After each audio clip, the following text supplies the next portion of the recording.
ಹೌದು ವೀಕ್ಷಕರೇ, ದರ್ಶನ್ನ ಮಾಜಿ ಮ್ಯಾನೇಜರ್ ಆಗಿರ್ತಕ್ಕಂಥ ಮಲ್ಲಿಕಾರ್ಜುನರವರು 7 ವರ್ಷಗಳ ಕಾಲ ನಾಪತ್ತೆಯಾಗಿ ಇವತ್ತು ಬೆಂಗಳೂರಿನಲ್ಲಿ ಪ್ರತ್ಯಕ್ಷವಾಗಿದ್ದಾರೆ ಅಂತಲೇ ಹೇಳ್ಬೋದು. ಬೆಂಗಳೂರಿನಲ್ಲಿ ಅವರು ಸುದ್ದಿಗೋಷ್ಠಿ ನಡೆಸಿ ಹಲವಾರು ವಿಷಯಗಳನ್ನು ಚರ್ಚೆ ಮಾಡಿದ್ದಾರೆ ಮತ್ತು ಮಾಧ್ಯಮಗಳಿಗೆ ತಮ್ಮ ವಿಷಯಗಳನ್ನು ಕೂಡ ಹೇಳಿದ್ದಾರೆ ಅಂತಲೇ ಹೇಳ್ಬೋದು. ದರ್ಶನ್ ವಿಚಾರವಾಗಿ ಕೂಡ ತಾವು ಮಾತಾಡಿದ್ದಾರೆ. ತಮ್ಮ ವೈಯಕ್ತಿಕ ವಿಚಾರ ಏನು 7 ವರ್ಷಗಳ ಕಾಲ ಅವರೇನು ನಾಪತ್ತೆಯಾಗಿದ್ದರು ಅದರ ವಿಚಾರವಾಗಿ ಕೂಡ ಚರ್ಚೆ ಮಾಡಿದ್ದಾರೆ. ಏನು ಐರಾವತ ಸಿನಿಮಾದಲ್ಲಿ ಲಾಸ್ ಆದ ಮೇಲೆ ನಾನು ನಾಪತ್ತೆಯಾಗಿದ್ದೆ, ಇವತ್ತು ಪ್ರತ್ಯಕ್ಷವಾಗಿದ್ದೀನಿ ಅಂತಲೂ ಕೂಡ ಹೇಳಿದ್ದಾರೆ. ಮತ್ತು ದರ್ಶನ್ ಅವ್ರ ಬಗ್ಗೆಯೂ ಕೂಡ ಒಳ್ಳೆಯ ಅಭಿಪ್ರಾಯನ ಮೂಡಿಸಿದ್ದಾರೆ ಅಂತಲೇ ಹೇಳ್ಬೋದು. ದರ್ಶನ್ ಅವರು ತುಂಬ ಒಳ್ಳೆಯ ವ್ಯಕ್ತಿ. ಹಾಗಾಗಿ ದರ್ಶನ್ ಜೊತೆ ಇದ್ದಾಗ ನಾನು ಭಾಳ ಚೆನ್ನಾಗಿದ್ದೆ.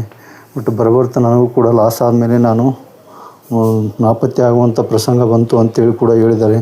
ಬಟ್ ಆದಷ್ಟು ಬೇಗ ದರ್ಶನ್ ಅವರು ಕೂಡ ಜೊತೆಯಾಗಿ ಹೋಗ್ತೀನಿ ಅಂತಲೂ ಕೂಡ ಹೇಳಿದ್ದಾರೆ. ಮತ್ತು ದರ್ಶನ್ಗೂ ಅವ್ರಿಗೂ ನಮಗೂ ಯಾವುದೇ ವೈಯಕ್ತಿಕ ಭಿನ್ನಾಭಿಪ್ರಾಯಗಳಿಲ್ಲ. ಆದಷ್ಟು ದರ್ಶನ್ನು ಕೂಡ ಭೇಟಿ ಮಾಡ್ತೀನಿ ಅನ್ನೋ ಒಂದು ವಿಚಾರ ಹೇಳಿದ್ದಾರೆ.